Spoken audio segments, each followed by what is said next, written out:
My name is Jennifer Gray Thompson, and I'm the Executive Director of Rebuild North Bay Foundation. This podcast is specifically designed to bring you people who have been through what maybe you have just gone through or that you are concerned about. We created the podcast How to Disaster to show you the breadth and depth of humanity in the midst of this really terrible thing that happened. I wanted to do this podcast so that I could bring some of the most amazing leaders that I've ever known in my life to you.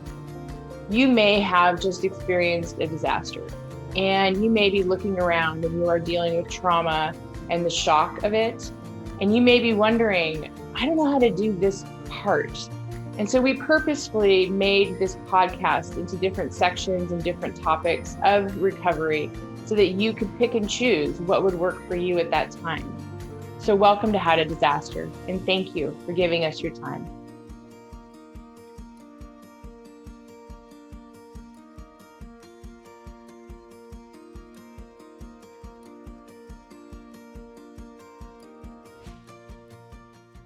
Welcome to another episode of How to Disaster, a podcast to help you recover, rebuild, and reimagine.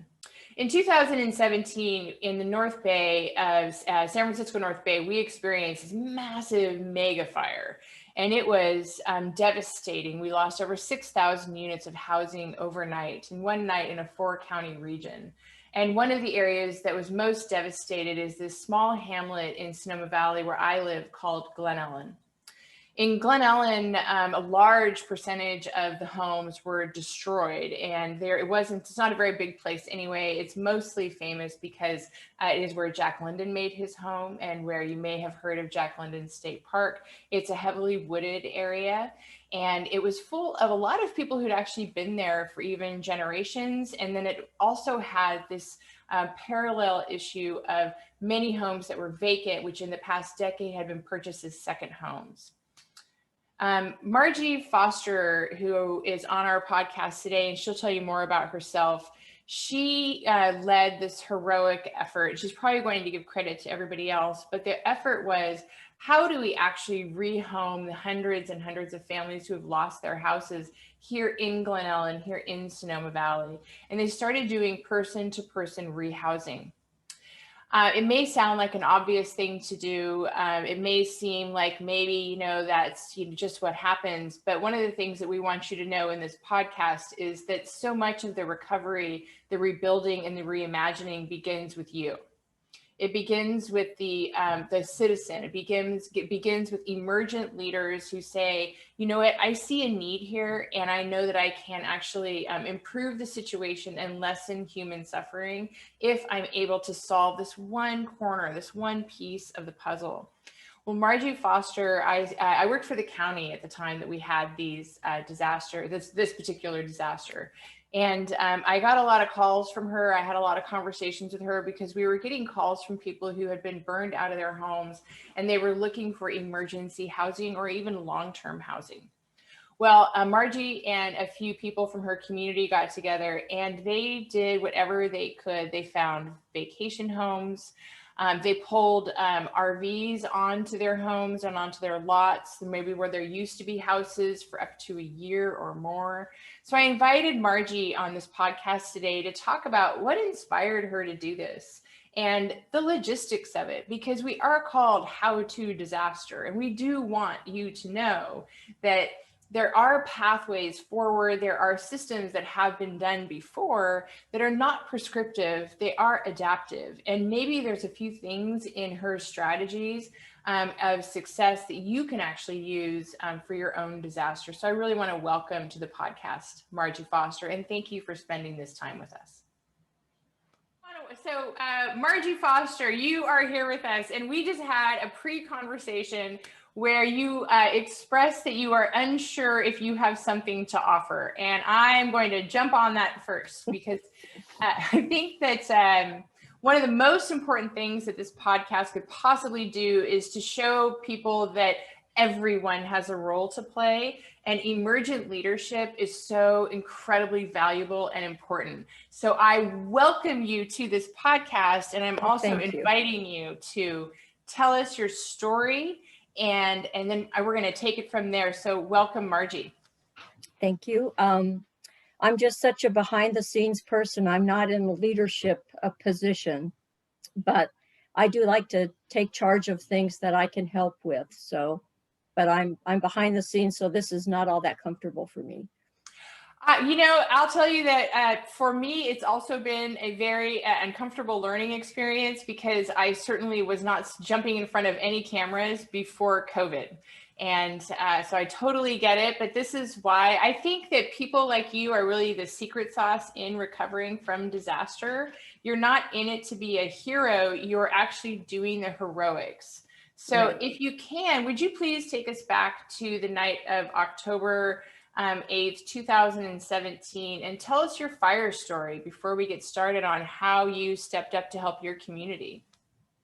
Well, following a very lovely Glen Ellen Village Fair day, we all went home, and it got windy, but it gets windy here, and acorns were falling on the roof, and everything seemed fine. We had no inclination of what was coming, but I think around 1 or 1:30 in the morning, we started hearing sirens. And we thought, oh, a tree's down on Warm Springs or Bennett Valley. And then we thought we heard, fire engines going to cut down the trees. My husband was a volunteer firefighter, so it wasn't unusual after a windy evening to hear sirens, but they kept coming. And then we heard, I believe it was a sheriff or a deputy with a loudspeaker saying, evacuate now. So like everyone else, there was no warning of anything. We grabbed our animals and got out of the house within about 10 minutes, not knowing which way to go. So it's the same story as everyone else. Confusion. There were fires along our route. Some power lines were down and sparking, and it was terrifying. But we got out and evacuated, and of course didn't know if we were evacuated about 2 weeks, and didn't really know for sure if our house survived. But we eventually had friends that stayed within the fire area and rode their bikes around and told us it had. But until you drive up and see your home still standing, that was a wonderful feeling, but very tearful getting to our home because the fire came within 6 houses of ours. And we're driving through a neighborhood where houses are gone, and we knew the people that lived there. They were our neighbors. So it was a difficult time. It was really a stunning thing to see too, because especially if you're driving up Warm Springs, you get to the beginning of O'Donnell Road. Yeah. People who do wind and rain events in particular, they're used to seeing like a certain type of destruction, but until you've seen what a wildfire does, a mega fire, it's so stunning because it can look completely normal, and then all of a sudden it's like just a bomb. It looks like a bomb went off. For it can be miles, it can be yards, it can be feet, but that's what it looked like, was that a bomb had gone off. There was a worker who came to our area. I can't remember. He was reinstalling PG&E or lighting people's meters, and he said he had just come back from Afghanistan and said it looked similar to that, like a bomb had gone off. It looked like a war zone. And it was so sad. And I know what you mean about the devastation of a fire, because we survived a disaster. We actually lost our house after the floods of 1986 here in Glen Ellen. And we didn't get flooded, but we had a landslide under our house, and it left us perched in midair with no land under us. So, but that was not as devastating as a fire. We lost our house. That was devastating, but we were able to get our belongings out. And the fire was a different kind of savage devastation, total. But we understand losing your home too. It's always awful to lose your home, and we're certainly not in a competition for any kind of disaster, but I do think it's important for those who are unfamiliar with what a fire disaster looks like. It's 3 inches of oily ash is what's left, and your chimney and your gas line, you know, usually with a flame. It's very eerie in this way. Very eerie. Yeah, very eerie. So tell us, can you describe Glen Ellen? Because we expect that there will be people in very rural communities, suburban communities, cities that listen to this podcast, and we'll be like, well, what was that community like, and how can I take some of these lessons from this podcast? So can you describe Glen Ellen for us? Well, we're a very tight-knit community. We've been here about 45 years. And you just know everybody in the community, especially if you're involved in it, which my husband and I have been. And we lost about 25% of our homes. So that's 1 in every 4 families that has lost their home. And it was very emotional. You'd go to the store and the first thing you would say was, did you survive? Are you okay? And some weren't, and lots of tears were shed. At the post office, at the stores, for months. That went on for months. And I think people have to expect that it will go on for months, and to maintain compassion. And we like to remind people, because we work with newly fire affected communities, to say that, you know, the person in front of you is often undergoing a trauma at the same time as, you know, it's the trauma of fleeing the fire. And then it's often the trauma of what they've lost along the way. And to remember that, because it can be hard sometimes to keep ourselves in order and to keep our compassion, you know, going and going and going for such a long period of time. It could go on for years. Right now, 3 years after the fire, when we hear fire engines, more than one, many neighbors go out and we watch the road. It's still there.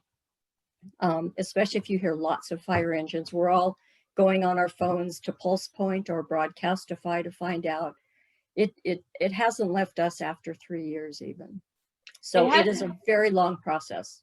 It really is. And also we've had the unfortunate experience of having other mega fires, most recently the Glass Fire, which came into Sonoma Valley, not into Glen Ellen, but was certainly terrifying for many of us who experienced the first round of this sort of devastation, because it actually burned into the burn scar of our 2017 fires. So you talked about a tool there, though, that I want to go back to, which is on your phones, if your cellular phone is working, what have you done? Did you have Pulse Point before 2017? Did you have Nixle alerts? What did you have in the way to actually notify you of a disaster or the need to evacuate? Nothing. No, we'd never heard of Nixle. We'd never had a fire, you know, really. So we were not prepared, other than that deputy going by saying evacuate now. None of us had any clues, nor did the fire department. So everything came, it was such a weird event. Everyone says never seen anything like that. First, this kind of event. So no, we were not prepared. And it took us about a year, less than a year later, I became a captain of a neighborhood group. My neighbor and I initiated a group, and we canvassed the area from the end of one fire zone up to a manageable. We canvassed 32 properties, and 24, which is 74%, responded yes, they would like to join our group. And so we've created a phone tree, and we've used it a few times just to check on people when it was windy or really rainy, or for the Glass Fire. So we've instituted that, and we have Nixle. And my neighbor was in former law enforcement, so she has scanners, and she's really hooked up to all that. But I couldn't take all that, was too much for me. But I do Pulse Point. And so I think everyone should find what they're comfortable with, but be notified if they happen to have a smartphone. And if not, to get in touch with someone who does, to let them know. We need to make connections and watch out for our neighbors and our community.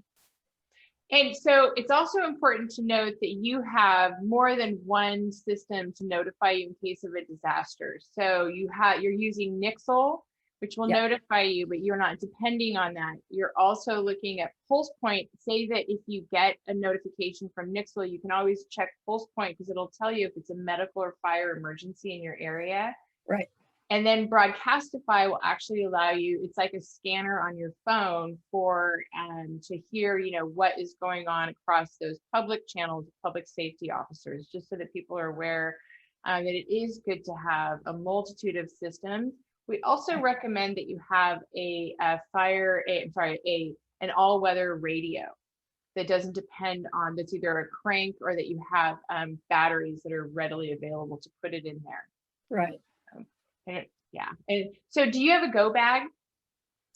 Yeah, I have all my emergency contacts in it, that because I'm a captain of a group, that's real important. It's in with my cat carrier because I knew I would get the cat carrier. And yeah, we have a go bag kind of loosely, you know, we were real into it in the beginning, but meds, animals, deeds. Yeah, I have a list and we've given it to our emergency group, but I haven't done the best that I could do, but we will be fine. Okay, good. Good. Yeah. So, you know, I actually in the intro, I explained that one of the reasons why I really wanted you to come here is because I do really believe in your emergent leadership and the compassion that was shown and the real change for the positive that you and a couple of people made in the rehousing of people locally. Now, let's be clear. That's not always possible post-disaster. There are, and you know, many instances, especially with wildfires, where there just isn't the housing to do that, and you have to depend upon FEMA trailers, and there is a time and a place for that. But Right. sometimes in some communities, there are opportunities to rehouse people, and I believe it was called like Keep Them in Glen Ellen, and then it became Keep Them in Sonoma Valley. Can you talk to us about who you were doing that with, how you set up a system, and just like all the hard work that you put into really trying to keep people who had lost everything close to home? Well, we went rogue. We, while we were evacuated within about 3 or 4 days, I told my husband, we need to find some used trailers and get them on our property. We knew they would be needed. But our prior disaster helped educate us to that, because when we lost our house in '86, our kids were 2 and 5. We knew we had to stay in the community. We wanted to stay in the community. So we bought an old trailer, a little 1-bedroom trailer, and put it on our property so that we could stay in our community, because that was of the utmost importance to us, for the kids to have the normalcy and for us to be in our community. So after the fires, we thought, that's what we need to do. That's what we can do right away. So with it, before we even got back to our property, we had purchased 2 used trailers, and we weren't equipped for that. So, but our goal was to get somebody in there by Thanksgiving. So my husband worked 40 to 50 hours a day, rented tractors, clearing, leveling, making places for 2. We dug up our lawn. We put a trailer where one of our lawns had been and created another area. And then we had to get an electrician out to get, so they could be wired. One had an EV, an electric vehicle. So at the time, we didn't know who was going to be moving in there. We just knew someone would need it. So we set up 2 trailer areas. And I have to say, we didn't get permits or anything because we were working so hard to get the places ready that we just did it. But we did it right. We had an electrician come in and set that up right.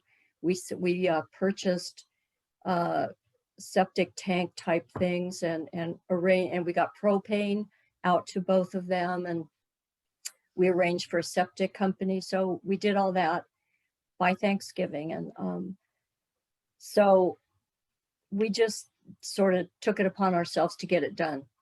And by the time we got everybody in and went back to apply for a permit, they weren't doing it anymore. So we just thought, we'll take our chances. So that may not be the right way to do it, but that's the way we did it. Well, if you can go rogue, you're kind of going to have to in a disaster. Right. As long as you keep health and safety in your community at the forefront of what you're doing, and you still took care of the environment while Right. taking care of your community. So you went rogue, but you really went rogue responsibly, and I think that that's really an important distinction. And during this time, the County of Sonoma did change an ordinance to allow people to actually have RVs on their property or on the street for up to 6 months at that point. And then I think they extended it another 6 months, as long as they had septic or a contract with a company that would come and pump out the sewage. So you went rogue, but it wasn't like we did. No, we followed everything, and we looked at the county's guidelines, and we did everything, but we just couldn't find the time to do that. And the folks ended up being here 2.5 years. That's how long it took them to rebuild. So they just, it took 2.5 years. So the 6-month thing we knew wouldn't work. But none of us thought it would be 2.5 years. But we were happy. We were so happy to be able to help them. Was Arthur Dawson one of the people who ended up on your car? Oh, well. Yeah. What a community treasure. I cannot imagine Glen Ellen losing a person like Arthur Dawson, because he's a historian. He's like an ecological historian, and is very much somebody who always gives back to the community. So by doing this thing and by extending your compassion for so long, you actually helped your community retain what I would consider a gem and a very important person, to have. So we agree.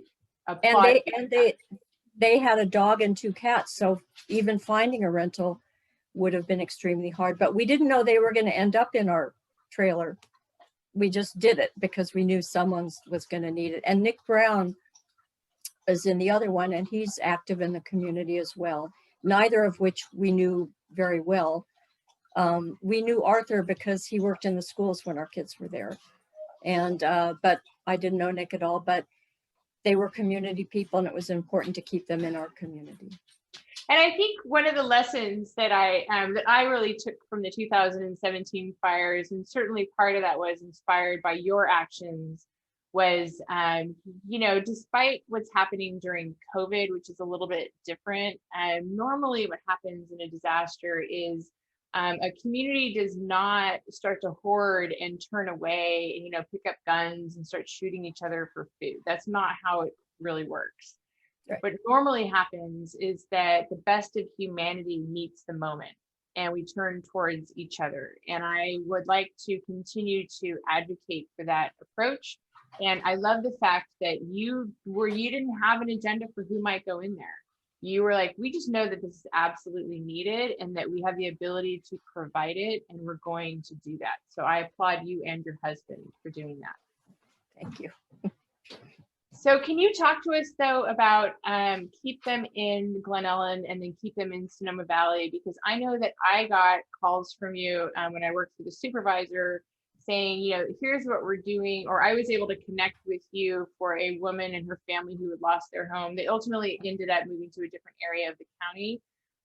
But you did manage to pull off this really remarkable community-led rehousing. Can you talk to us about that? Sure. I think I helped place either 13 or 15 people just because I'm a visible community person, and so people trusted me. And a friend of mine, Ed Davis, started a Facebook group for people who needed homes and people who had homes to share or to rent.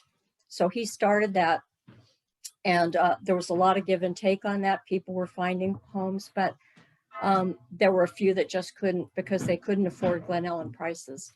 And we were able to help a family personally, a family of 5, to keep their kids in school locally, found them a place below market. And it's just that we know a lot of people. So someone said, I have a cottage, but I don't want just anybody.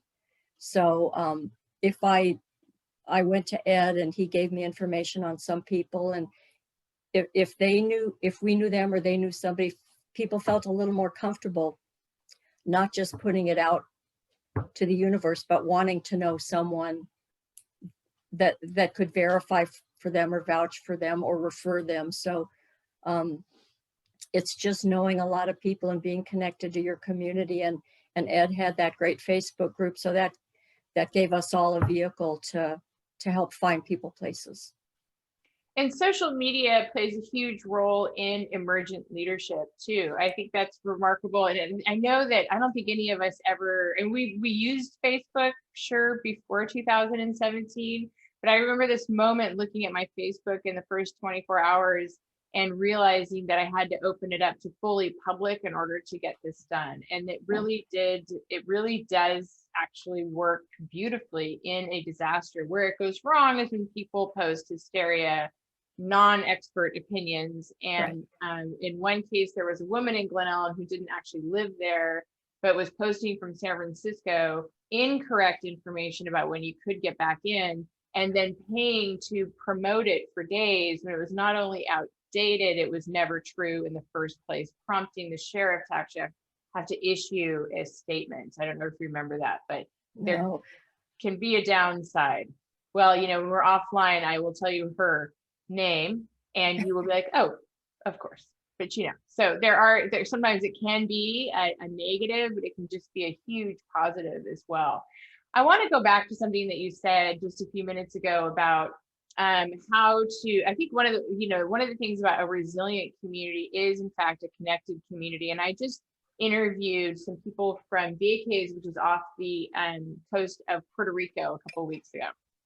Wonderful podcast. And one of the things that was really important is that when one of the people had to choose somebody to sort of lead an effort or put over $500,000 into their care, as it were, in order to help the community, they chose somebody who was not in the field of disaster. They had to choose them based upon their ethics and knowing that they were good people and that they knew enough people to make a difference. Can you talk to us about that and how you made a difference because you knew so many people, or some of the activities that you had done prior to the disaster that really ended up helping because you were so connected to the community? Well, we were my husband and I were both well known in the Dunbar school community, as were many of our friends. It was such a vibrant community, but we were volunteers, got Volunteer of the Year, as did many of our friends. And so that was a great way to connect. We're still connected with all those school friends 30 years later. But I also, I'm a bookkeeper. So I was a treasurer for, Friends of Glen Ellen in the late 70s, early 80s. And then, so you meet people outside of the school community. And then the Glen Ellen Association, which was a precursor and actually started the Glen Ellen Village Fair. And then, so with my skills, I was able to be part of all of these groups. And then the Glen Ellen Forum, which also was very important after the disaster. You just become well known in the community.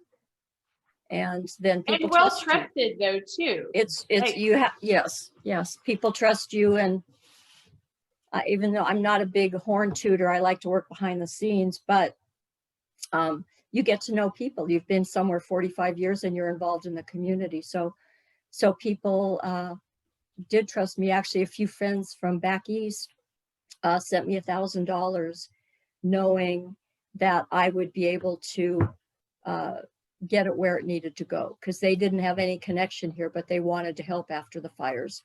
That happened a few times. And then you just made sure the money went. They wanted it to go to somebody specific, and we did that. You did some individual assistance then with that money? Is that how you chose it? Well, the Glen Ellen Forum we got quite a few grants. In fact, I wrote all those down because we did a sheds program. Well, you have I think you have 2 grants from Rebuild North Bay too. We do. Mm-hmm. We got 2. Well, we started getting one initially from the United Way Wine Country. And one of the things that funded was a community meal, which was really important. It was in November, I believe, and we got a great outpouring of people. We gave a free community meal down in downtown Glen Ellen and fed hundreds and hundreds. And there were many tears and many hugs and a lot of gratitude. So that was a wonderful thing. And then we also got funds for sheds, to purchase sheds for some of the fire ravaged properties, because it's really sad, but people who owned those properties had come and collected a teacup or a grandmother's spoon or something from the ashes and set it aside, and things went missing. And that was just horrible, insult to injury. So the forum applied for and got a grant for some sheds, but the need for sheds was so much. We were only able to give as much as the money covered the first round, but I was determined that everybody on the list would get one. And we only initially had enough for about 10 or 13, but then we applied for more grants, and Rebuild North Bay gave us 2 in alternating years, because we also did a landscape program where people could get a gift certificate to get something green on their property. I mean, there were lots that were just blackened, nothing was left there.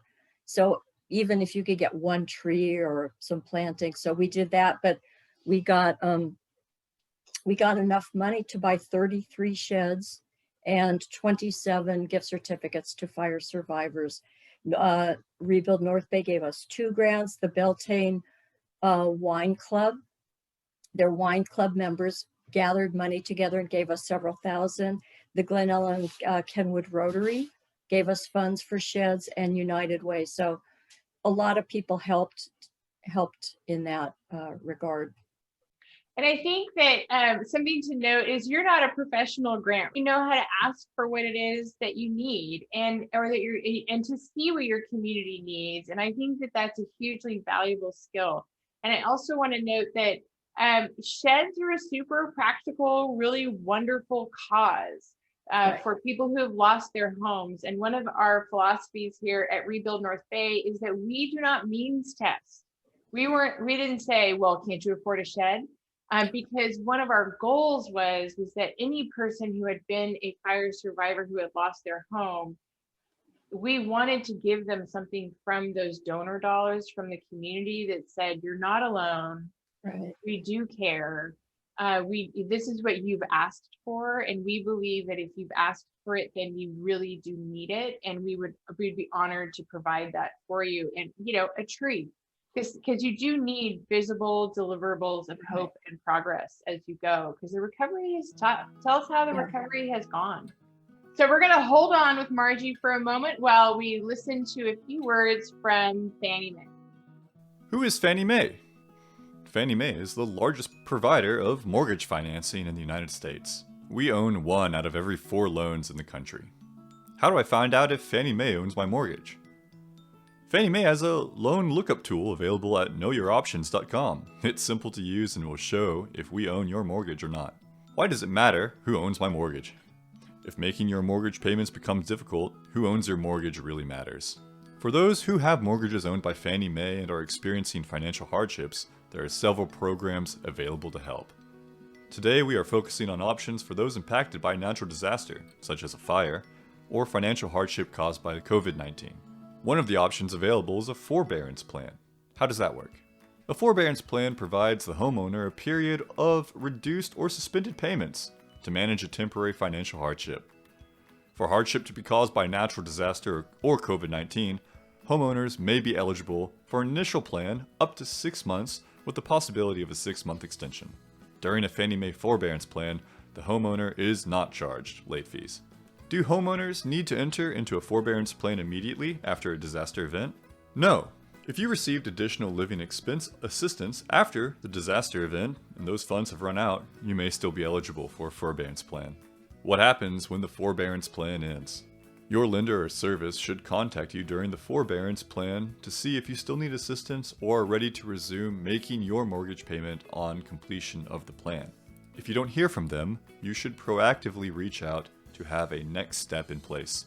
Once the plan ends, the balance that was reduced or suspended from the mortgage is due.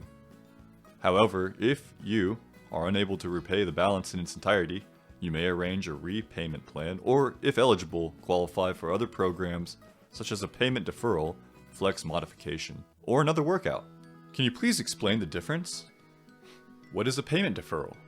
A payment deferral allows you to bring your mortgage current by delaying or deferring repayment of past due amounts. This option keeps your monthly mortgage payment the same as it was before the hardship. The total deferred amount will be due on the last scheduled payment of the date of the loan. Should you sell or refinance or pay off your home, the deferred balance is included in the total remaining amount due. What about flex modification? Flex modification is Fannie Mae's standard modification program.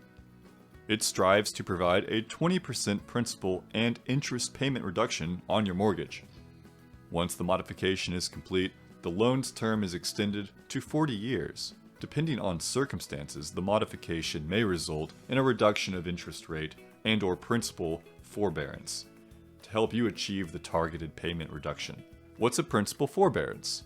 Principal forbearance is when a portion of the unpaid principal balance, basically the remaining loan amount, is put into an interest-free balance secured by the loan as part of the modification, and is due at the modified maturity date or with early payoff.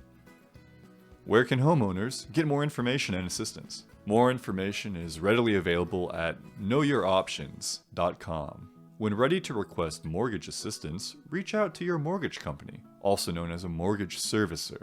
This is the company you send your payment to each month. You'll find the phone number on your mortgage statement. Additional relief assistance is available through our Disaster Response Network. Here, impacted owners can work with HUD-approved housing counselors to get help requesting financial relief through FEMA, insurance claims, and more. Homeowners can visit knowyouroptions.com/relief for more information or call 877-833-1746. Once again, that is 877-833-1746. Well, welcome back. Thank We're you. here with Margie Foster, and we're going to talk now about recovery. So what I'd like to hear from a citizen's perspective is, what was the first year like in the post-disaster recovery and rebuild? What did you see your community go through? And what were a couple of things that really worked to either hasten it or lessen the sort of agony and grief? I would say in Glen Ellen, very little happened in the first year. It was very frustrating. We were one of the last communities to get to rebuild. And in fact, there are still homes being rebuilt almost 3 years later. So there was a lot of frustration. Everyone thought they might be in their house after the first year, but after the first year, very few were even started. So it was frustrating for the first 2 years. Into the second year, we started noticing houses going up, but it was frustration in the first year. A lot of it because people weren't getting their houses built. Contractors were already doing other things and prepping the land because it had been badly damaged by the mitigation of the cleanup. A lot of people had to get soil to rebuild. It was a problem, and it was very slow for Glen Ellen. But well, let's talk about that for a minute, because that's another thing that people who live in like wind and rain areas, they don't necessarily understand that when a wildfire comes through, it actually will destroy the infrastructure of the house all the way through to the foundation and below. Right. So that means that your water systems, your wells, your septic tanks, those are destroyed. You cannot use, for the most part, you cannot reuse your foundation. So that is also destroyed. And because we hadn't really seen a fire of this magnitude before, there was a lot of miscommunication at the top about how far they should be scraping down, because they scrape everything off your property. what could be left behind, what could be reused, like retaining walls can often be reused, but not always. It really depends on what an engineer says.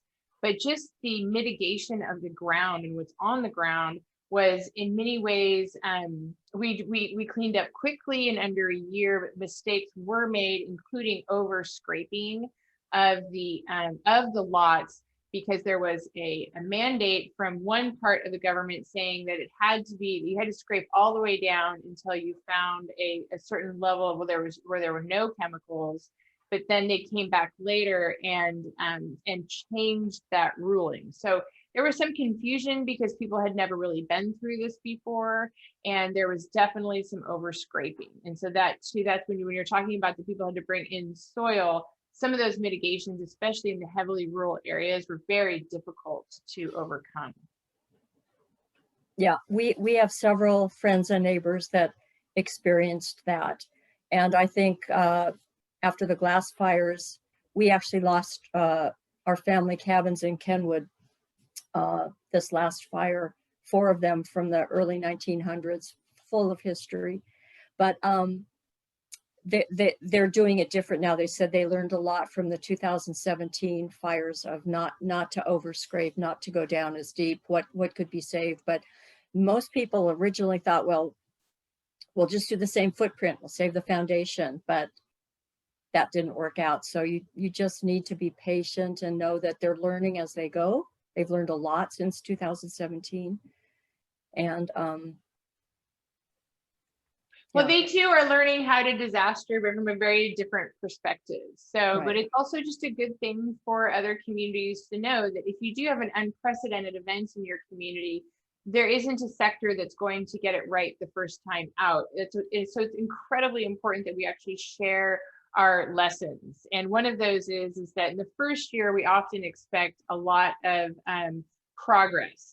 And the first year is really about getting clean so that you can rebuild. So Margie, we have about 10 minutes left of our podcast. And I'm wondering, what are like the top 5 things you would like to impart upon newly disaster affected communities or people who are wanting to somehow be prepared? I don't know if that's really entirely possible, should this occur in their own community. Well, if you go to their fire preparedness website, you get a lot of information, and you should go because you go, oh, that I'll remember that. But having a plan of where to go, and not everybody has more than one road to get out. Like Oakmont and we here in Glen Ellen don't have too many roads out, but just know your exit strategy and know where you're going to meet up. And one of the big things, and I wrote it down because I wanted to say it, you had asked, how do you disaster? And the big thing is, don't expect to do it yourself. You have to get help. People will offer, and people should offer to help, even bringing you meals, because there's so much paperwork to go through. When we lost our house back in '86, everyone wanted to know, how can I help you? And they brought us meals. We said, oh, no, we don't need help. We have to figure it out. But everybody needs to eat. So that's one thing people can do to help other friends who've gone through a disaster. But don't expect to go through it yourself. Ask for help. People will want to help. Ask for it. And then when you get through your disaster, pay it forward to other people who will be in situations where they need help. Well, I can't think of a better place to stop because, you know, we have a whole program called Pay It Forward. I firmly believe in that. We are currently working in Southern Oregon and Santa Cruz. We worked with Paradise I'm on the phone with Paradise still, like many days a week, but they don't need my help. He's just like my best friend colleague now at this point. And worked with Malibu. And so much of that, though, was inspired by what we saw here, including from people like you. And I just want you to know that you may underestimate your role in the recovery, but I remember right after the fires thinking, I live in the land of 1,000 heroes. And I certainly counted you, Margie, as one of those. I just want you to know that. Thank you. And ours, we thought our situation was terrible, but after Paradise, we felt fortunate almost that we didn't lose, we still had our post office and our grocery store and our gas stations, and they lost so much. It's just heartbreaking, that community. So our hearts go out to them still. Absolutely. I will say, there's a Rebuild Paradise Foundation there that was stood up. I think I was there 12 days post-disaster, but they have this really awesome community hero who was a reusable grocery bag salesman. And he and his family made a lot of sacrifices so that he could stand up Rebuild Paradise Foundation. And to this day, that's what he does full time. And then he also shows up to help us help other communities, because when we go into new communities, they're like, well, what do you want from us? And I'm like, well, I want to call you in a year, when this happens to somebody else. And I want you to say, here's what we did, and see if this might help you adapt. And that's why we started this podcast too, is so that what I'm hoping is that somebody sees this, and should a disaster befall their community, or if one just has, that they realize that they too can Margie Foster. They can use, their social capital in order to make a big difference in their community, like you did for yours. Thank you. Well, thank you again for joining us on How to Disaster. My guest today has been Margie Foster, and she is a lesson in how to step up for your community and how important the role of the emergent leader is. And thank you again, Margie, for spending this time with us. Thank you for joining us on How to Disaster, a playbook to recover, rebuild, and reimagine. I want to leave you with this one thought. Thank you for spending your time with us. And we want you to know that you can get through this. You can recover, rebuild, and reimagine. But there's only one way you're going to do it, and that's together.